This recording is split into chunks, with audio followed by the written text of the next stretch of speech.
LWO1 WeatherNet. Liftoff conditions looking pretty good. ESPS is ready for launch. Ignition. Liftoff. Falcon 9 has cleared the tower.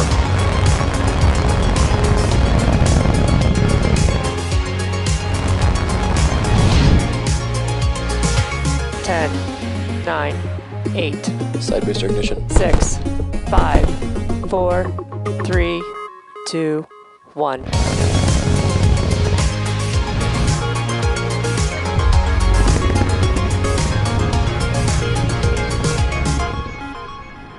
Good afternoon. It's Thursday, June 17th, and on your screen is a live view of Falcon 9 as it awaits its 12:09 p.m. Eastern Time launch from Cape Canaveral Space Force Station in Florida.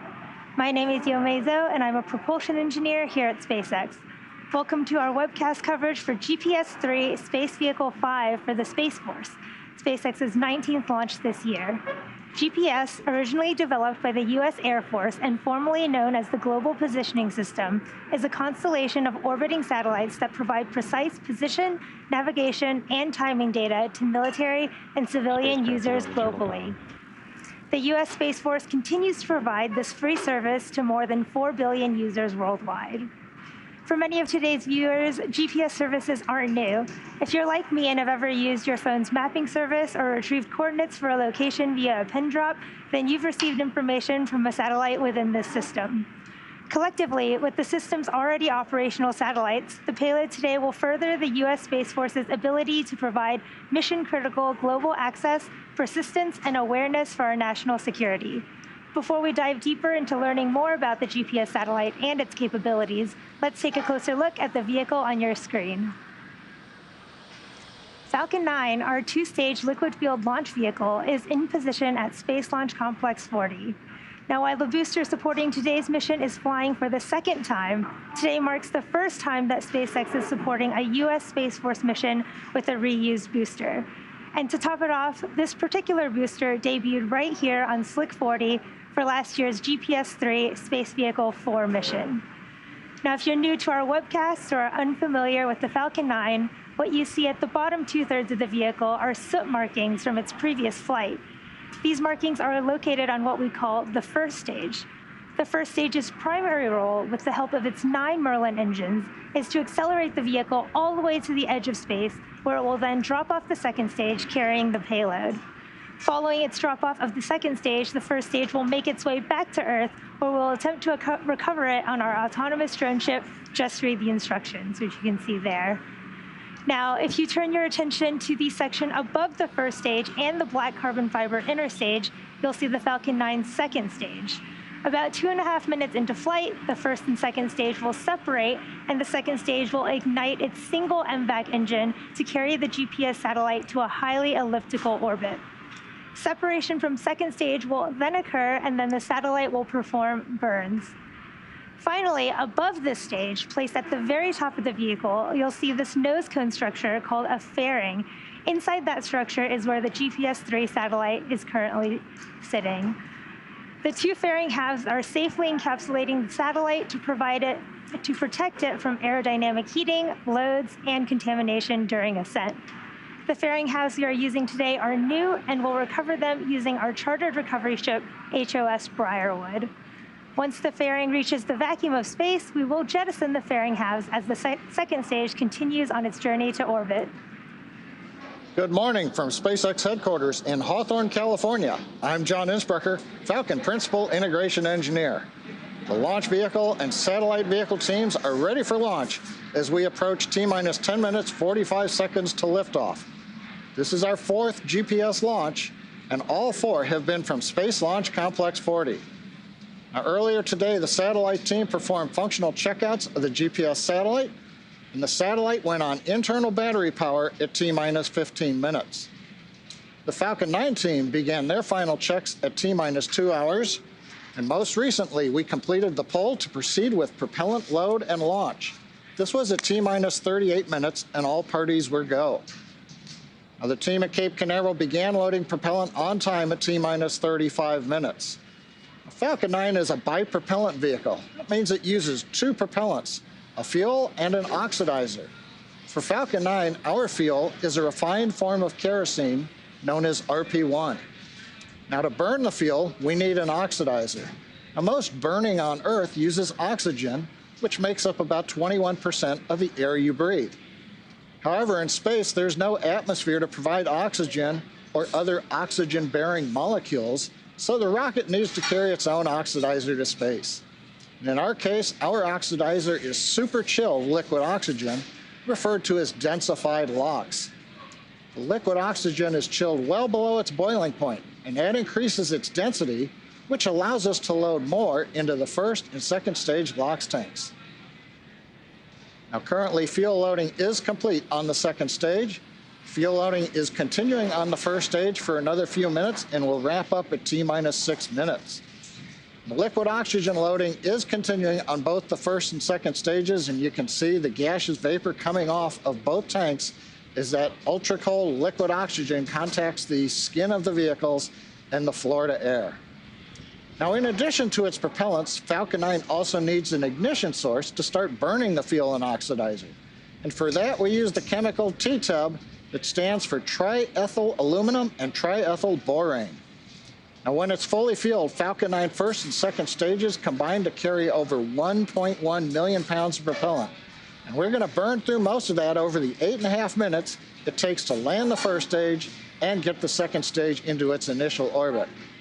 Now, once our Merlin engines begin to burn RP1 kerosene and the liquid oxygen, you're going to see the rocket throwing that combustion exhaust out of the engine nozzles in one direction, and that results in a push on the rocket in the opposite direction. And this is a great example of Newton's third law of motion. For every action, there is an equal and opposite reaction. On the weather front, at T-minus 1 hour, we were down to just 10% probability of violating launch weather requirements. The only thing we've been looking at is upper altitude wind shear. That looks good right now, so we expect we're going to be good for the last 7.5 minutes of the countdown. Weather conditions are also looking good for the booster landing on our drone ship and for the fairing recovery. So with that, the launch vehicle, satellite, the weather, the range are all good to go for a 12:09 p.m. Eastern liftoff from Space Launch Complex 40. As we mentioned earlier, today's GPS-3 Space Vehicle 5 mission is for the U.S. Space Force. This mission will be SpaceX's 4th overall GPS-3 mission. 2 missions were successfully launched in 2020 and 1 in 2018. And following today's launch, we are planning our 5th mission for sometime next year. To date, these next-generation satellites provide increased signal accuracy and reliability to operate even if confronted by cyber adversaries. Not only does GPS-3 help with national security, it also enables all facets of our daily lives. To learn more about the constellation, take a look at this video by the Space and Missile Systems Center, which provides critical national security space capabilities to the U.S. Space Force.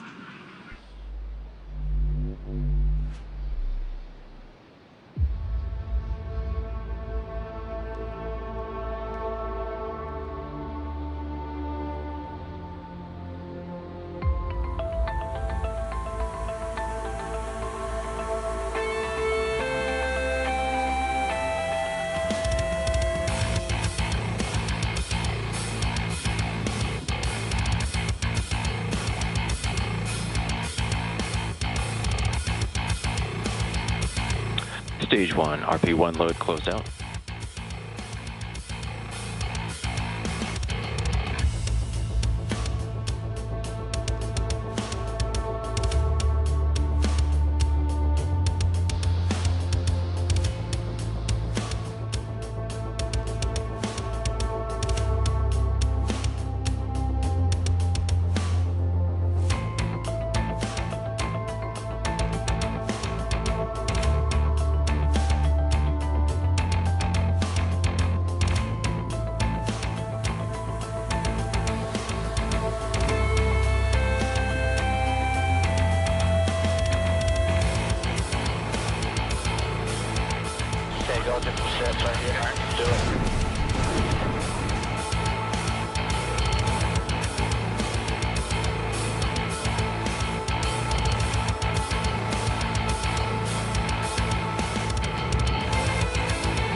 retract.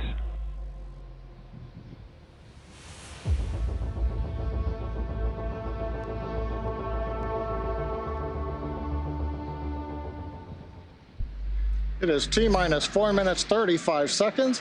Everything continues to be go for launch. We've had a quiet countdown throughout the morning. Now on your screen, you see the large structure next to Falcon 9. That's the strongback. At any moment, the strongback will begin opening the 2 clamps around the second stage. You can kind of see them obscured a little bit with the LOX vapor. The strongback retract sequence has begun. Now, once the clamp arms are open, the strongback will retract away from the rocket slightly, just under 2 degrees. And then as the Falcon 9 lifts off, the hydraulic arms will pull the strongback farther away.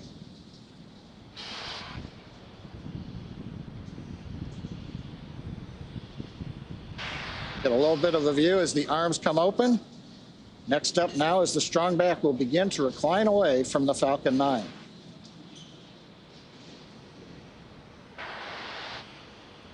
There's not much motion, but you can see we're getting a little bit of gap opened up between the strongback and the Falcon 9. Now, the strongback is part of the transport erector. That's called the TE. The transport erector is used to roll out Falcon 9 to the launch pad, raises it to the vertical launch position, also routes power, fluids, and communication to both the rocket and the satellite. The TE includes both the launch mount that the first stage is clamped to right now, and the strongback, which is hinged to the launch mount. Next major event coming up at T-minus 3 minutes is closeout of liquid oxygen loading on the first stage. Stage 1 pogo bleed.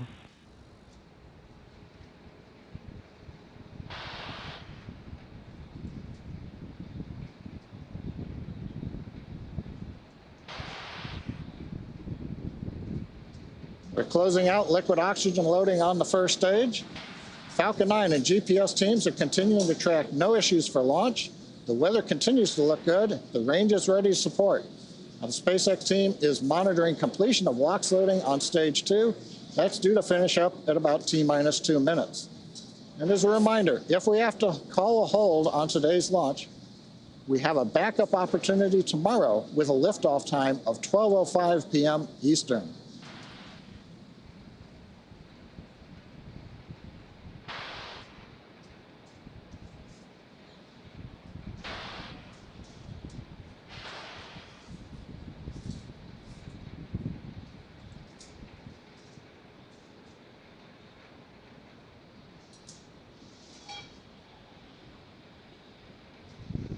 Stage 2 LOX load closed out. And we've got confirmation. Stage 2 LOX loading is complete. And that completes loading of the over 1.1 million pounds of propellants on the Falcon 9. All systems remain go for launch. Right now, we are beginning to drain the propellant out of the lines that go up the strongback to the second stage. And that's creating the large white cloud you see around the strongback. Pressure from that ultra-cold LOX line is vented overboard, and it meets up with the warm, moist Florida air. Now, our next event will be startup called out at T-minus 1 minute. At that point, the first and second stage computers on Falcon 9 are executing stored programs to prepare the rocket for flight, leading to ignition of the Merlin engines at T-minus 2 seconds and liftoff at T0.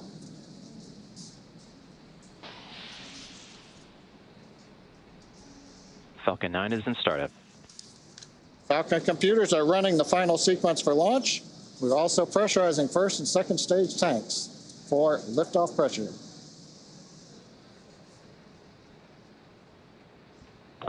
The MD is go for launch. We've heard the call out. The Space Force mission director is go for launch. T-minus 33 seconds and counting. All systems go for launch. T-minus 30 seconds. Let's listen into terminal count and watch as Falcon 9 transports the U.S. Space Force's GPS-3 Space Vehicle number 5 satellite into orbit.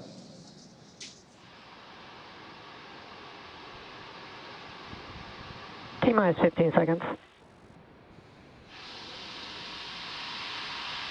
10, 9, 8, 7, 6, 5, 4, 3, 2, 1, 0.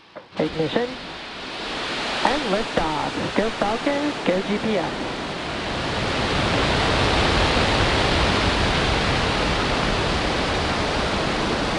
vehicle is pitching downrange.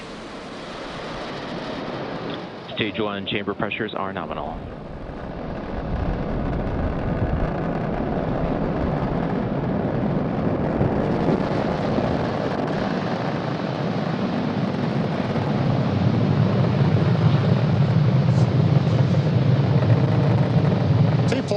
T plus 36 seconds. SpaceX launch engineers report nominal conditions on Falcon 9. We begin the trip to space carrying the GPS-3 satellite. Merlin engine's about to throttle down. We're in the throttle bucket. Telemetry. Decreasing acceleration of preparation for maximum dynamic pressure. Great views looking aft towards Cape Canaveral. Vehicle is supersonic. We're throttled back up to full power. We're out of the throttle bucket, and we're supersonic.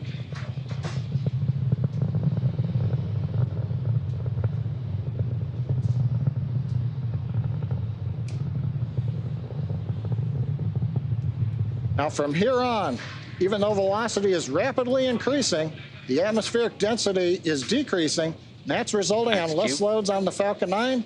And you've heard the call out. We're through max Q, so the loads are now decreasing on the launch vehicle.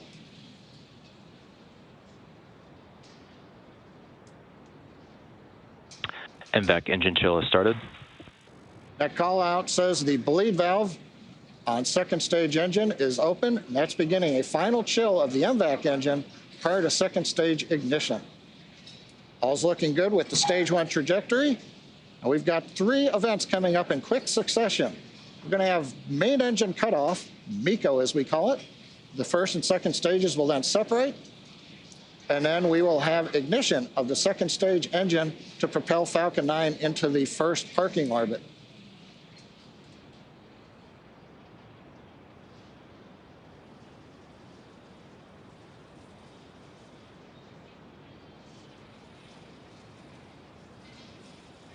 We're beginning to throttle down the first stage engines to hold 4G constant acceleration, coming up on main engine cutoff.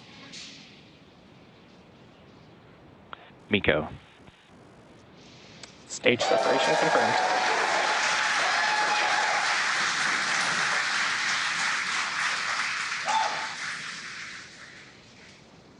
And we've got, as you can hear the cheering in the background, successful stage separation. Second stage is now under power of the single Merlin vacuum engine. You may have noticed some curved pieces of metal come off the end of the nozzle right after ignition. That's normal. These are ground handling tubes. Following nominal trajectories. They're not needed in flight. We hear the call out. We're following nominal trajectory. With the left side of your screen, you can see the first stage grid fins. The titanium grid fins have deployed. Coming up next, fairing separation. Acquisition of signal, PoMonkey.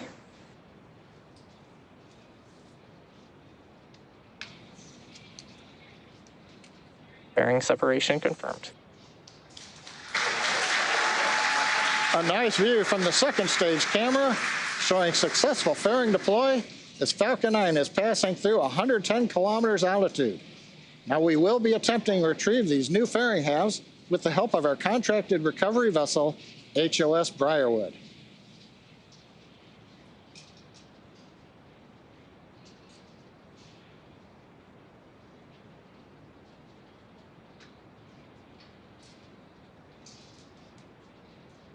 Now currently Falcon 9 second stage heading northeast along the U.S. coast. We are sending telemetry down through the SpaceX Bermuda ground station. Both vehicles continue to follow nominal trajectory. Now as we pass 4 minutes and 20 seconds into flight, all systems are go. Acquisition signal Bermuda. As Falcon 9 carries GPS into space.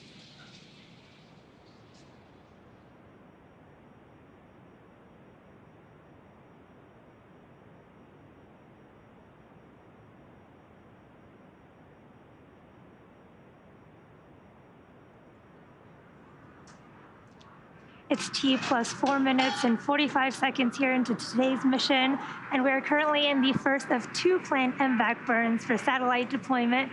You can see from the live views on your right, the second stage MVAC engine is burning, and there on your left is a live view of the Falcon 9 first stage as it's preparing to re-enter the Earth's atmosphere. At T plus 6 minutes and 18 seconds, you should see on your screen the first stage's entry burn. This is in just about a minute. This burn will last about 30 seconds. Acquisition of signal, new handler. And for the entry burn, we relight the center E9 engine on the first stage, and then partway through, we relight the E1. Both vehicles continue to follow nominal trajectories. And E5 engines. So we will have a total of 3 M1D engines helping to slow the vehicle down as it passes back into the Earth's atmosphere. You can see a great live look at that Falcon 9 first stage there as it's coasting back down. Now, the Falcon 9 supporting today's mission will perform this entry burn for the second time, and both fairing halves will re-enter for the first time.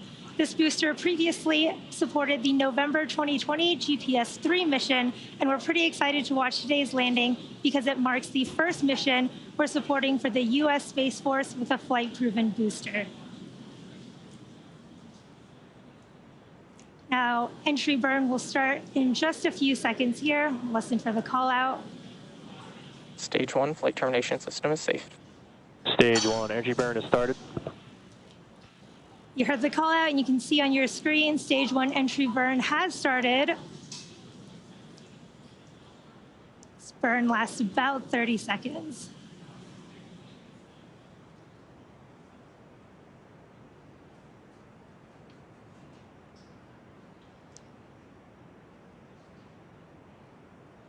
Stage 1, entry burn, shutdown. We did have a successful stage 1 entry burn there. And now, while Falcon 9 Both vehicles continue to follow nominal trajectories. While Falcon 9 makes its way back to Earth, you may notice that there are different soot markings on the outer covering of the rocket. You can maybe just see them on your screen on the left there. Now, if you've ever wondered how these markings are formed, the soot is generated when the carbon-based rocket-grade kerosene, or RP1, burns. And since our reentry occurs engines first, the booster flies through its own plume, which deposits the soot on the rocket there. Now, coming up next will be our landing burn, which will be at T plus 8 minutes and 7 seconds. This will also last about 30 seconds, and it will hopefully land our first stage on our drone ship. Just read the instructions. Stage 1 is transonic. Off the Atlantic coast. You heard the call out that stage 1 is now transonic. Stage 2 has entered terminal guidance. Now, just 1 second after the start of the landing burn, we will actually have second engine cutoff. Stage 2, flight termination system is safe. On the second stage on the right. So both coming up in just a few seconds here. Stage 1, landing burn has started. You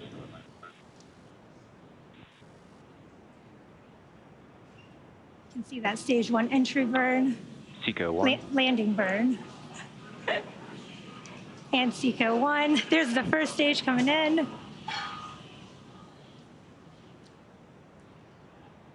Landing legs are deployed. Nominal parking orbit. Stage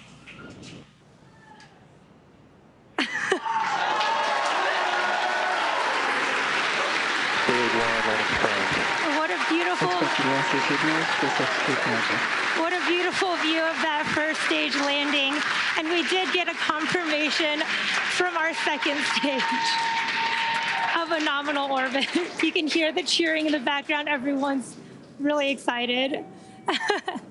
We did, again, have a confirmation of a nominal orbital insertion. And, of course, we saw that beautiful landing of our Falcon 9 first stage on our drone ship, just to read the instructions. And there you have it. You've just witnessed Falcon 9's 19th landing for this year and SpaceX's 88th overall successful recovery of a first stage. And now at this time, our mission isn't over just yet. The second stage is now embarking on its first coast phase. Coasting in this orbit will last about 53 minutes, and then we'll relight that MVAC engine for a second time shortly after at T plus 1 hour and 2 minutes. We'll see you back here at signal, Newfoundland. 1 hour and 3 minutes.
Expected loss of signal Bermuda and Poe Monkey.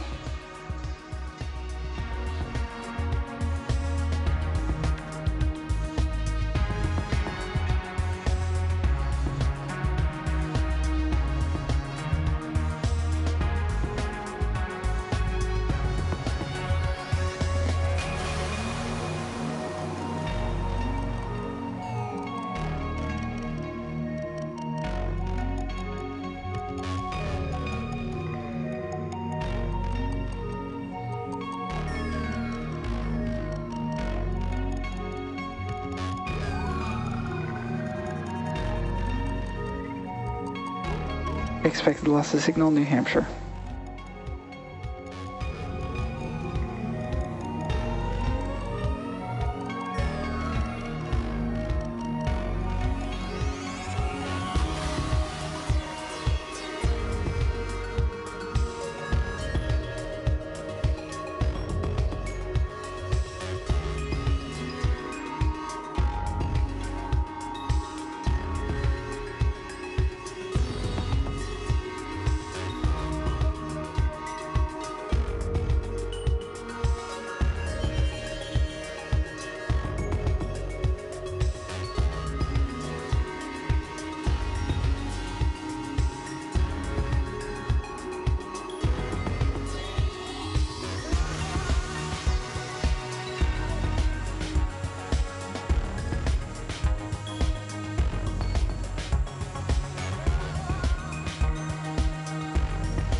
Expected loss of signal Newfoundland.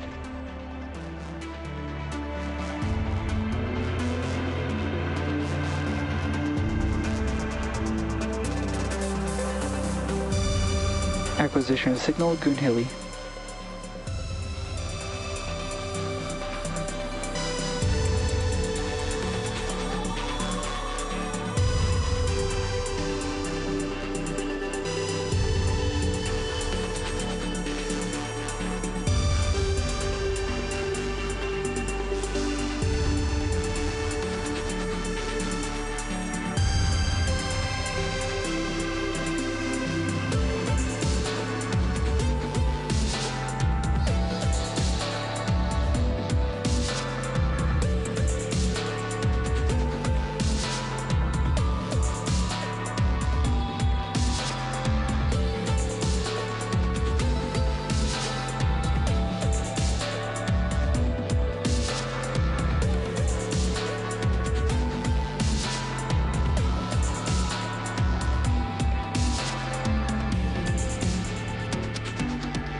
Acquisition signal, Oak Hangar.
LDA.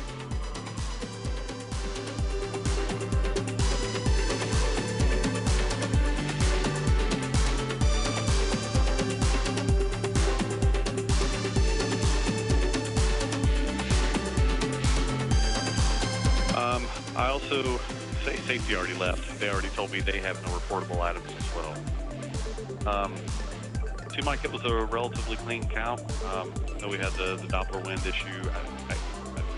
I overheard some chatter on the bids, but it sounded like that came back up as well. I don't have any items to pass along on the bottom line. The weather turned out to be in our favor, which is great, but great communications. LDA.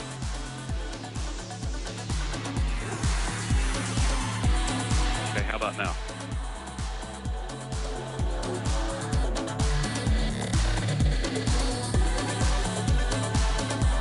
Rock, this is LDA. Can you hear me?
Expected loss of signal Boonhilly and O'Connor.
Acquisition signal, Diego Garcia.